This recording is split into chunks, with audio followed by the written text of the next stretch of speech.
There are disasters the world remembers, and disasters the world was never meant to know.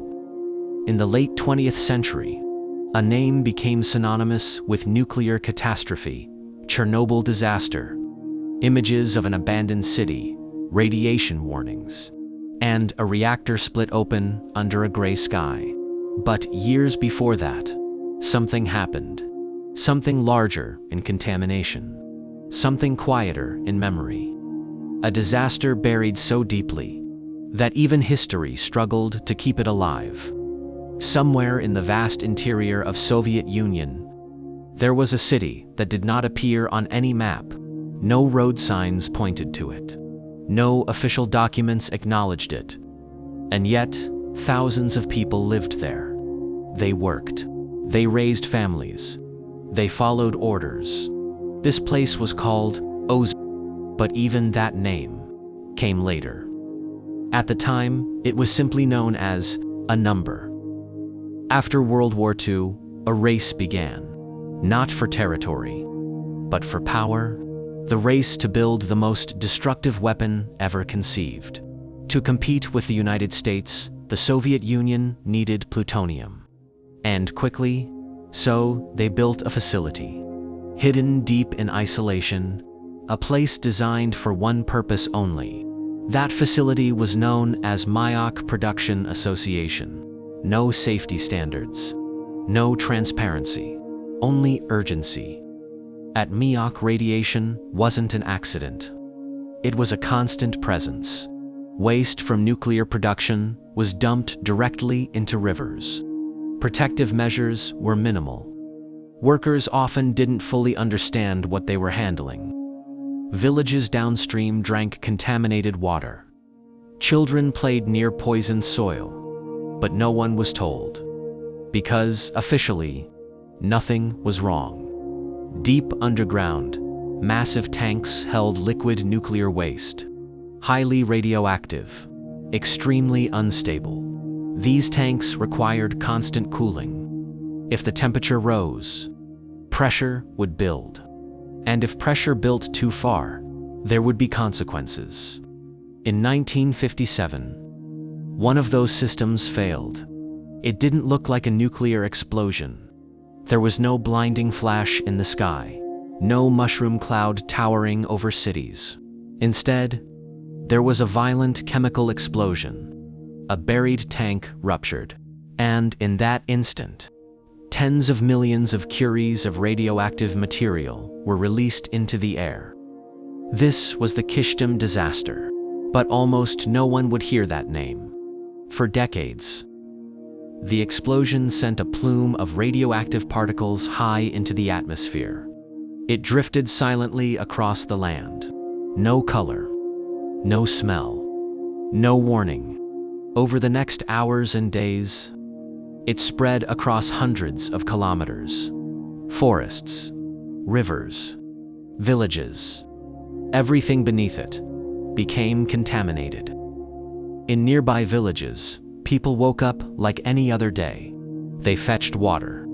They worked the fields. They cooked meals for their families. No alarms sounded. No evacuation orders were given. Radiation settled onto their clothes, their skin, their lungs.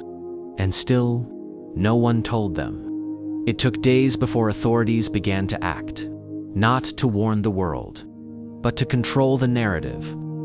Some villages were quietly evacuated. Others were left untouched. No explanations, no urgency. People were told to leave their homes, without knowing why, and many never returned. Entire settlements disappeared. Houses were demolished. Fields were abandoned. Maps were altered. The affected region became known as the East Ural Radioactive Trace, a scar across the land, invisible to the outside world. Thousands were exposed to high levels of radiation. Illness followed. Strange symptoms. Unexplained deaths. Generations affected by something they couldn't see, but without acknowledgement, there was no accountability, only silence. Even scientists studying the area were restricted. Data was classified. Research was hidden. The disaster became a secret experiment of sorts, observed but never publicly discussed. The outside world remained unaware.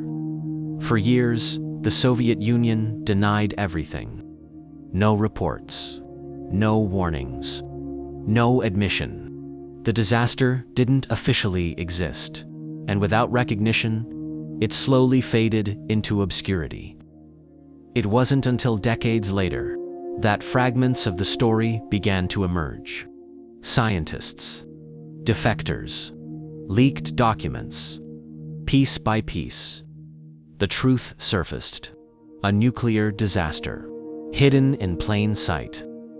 When Chernobyl disaster occurred in 1986, the world watched. Media coverage, international concern, global awareness. But Kyshtym had already happened, with widespread contamination and far less attention.